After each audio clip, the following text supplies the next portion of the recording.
Assalamualaikum warahmatullahi wabarakatuh.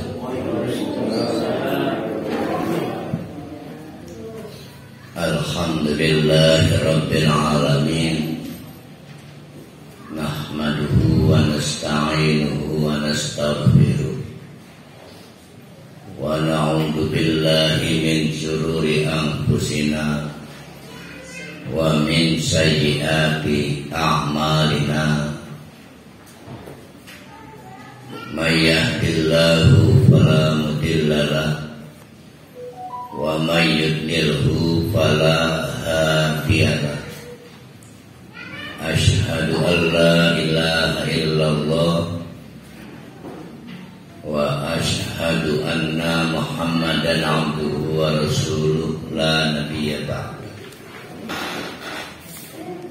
Alhamdulillah, kita masih diberi kesempatan oleh Allah bertransaksi dengan Allah,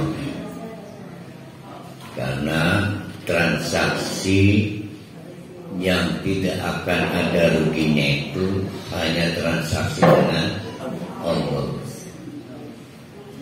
Bertransaksi dengan pedagang yang jujur sekalipun masih ada peluang kerugian. Andai kata untung pun hanya untung dunia, tapi bertransaksi dengan Allah sudah pasti ada untungnya, yaitu untung di akhirat. Nah, alhamdulillah burung raus terkekeh.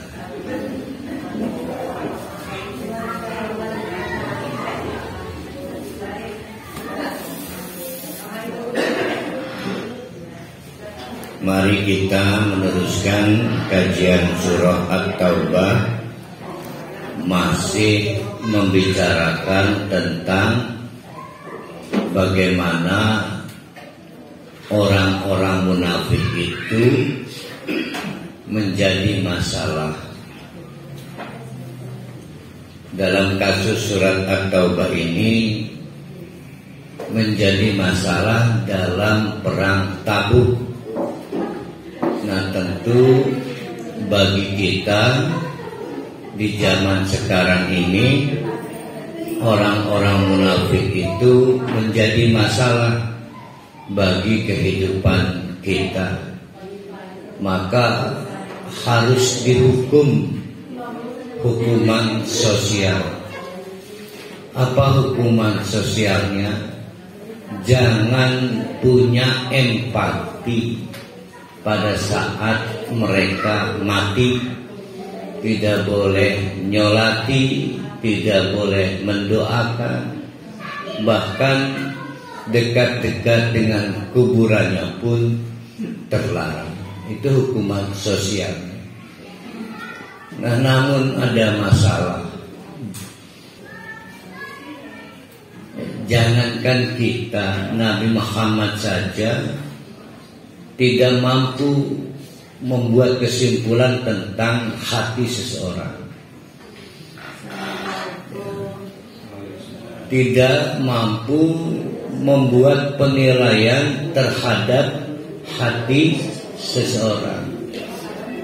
Maka Nabi Muhammad itu hanya bisa membuat penilaian terhadap hal-hal yang dohir, sedangkan hal-hal yang batin itu menjadi domain Allah untuk membuat penilaian.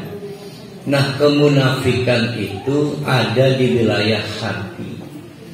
Jadi sulit membuat kesimpulan si fulan ini munafik atau bukan.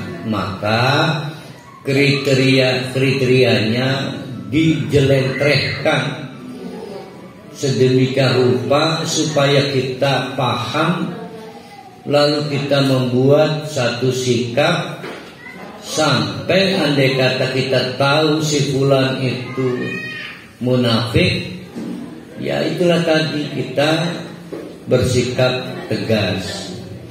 Artinya apa?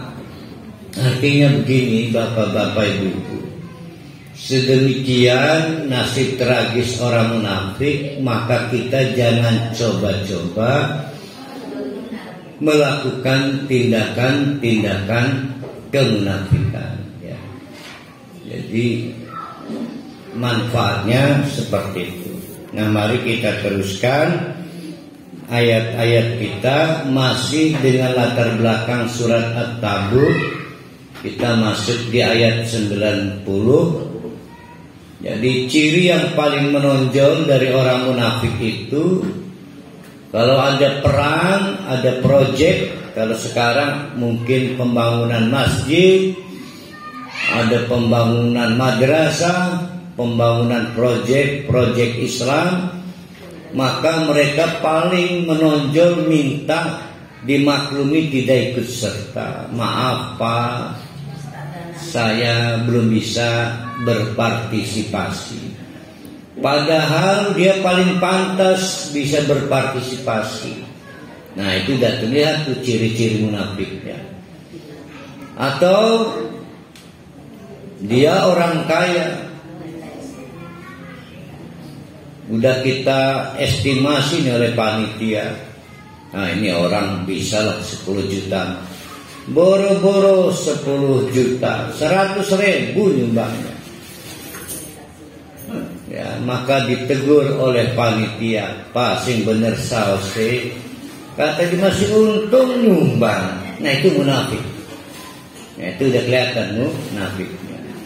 Kadang-kadang pinter ngejawabnya lagi, Pak, gede-gede ada papur ikhlas. Jadi ikhlas itu tidak seperti itu. Ikhlas itu memaksakan diri.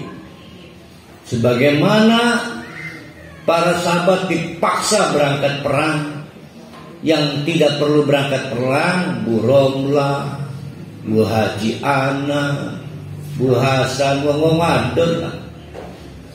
Ya, itu nggak perlu berangkat perang. Yang kedua sakit, yang ketiga cacat. Jadi kalau bapak-bapak cekas, sehat, menghindar dari kewajiban, atau kalau sekarang ada proyek pembangunan masjid, bapak-bapak orang-orang yang diberi anugerah kekayaan nyumbang ala kadarnya, ya berkumpullah dengan seperti pada waktu perang dengan para perempuan. Kalau sekarang berkumpul aja dengan orang miskin, atau nanti diazab Allah, dimiskinkan oleh Allah. Saking miskinnya bakhil, pelit pada dirinya sendiri. Masih ingat cerita tukang orang kaya pengen beli roti itu? Saking pelitnya. Burung lah, ingat cerita yang segitu roti. Ih, boleh sore burung lah itu nih. Ih, lupa. Alhamdulillah lupa. Lupa itu dulu tahu, sekarang lupa. Jadi pernah tahu.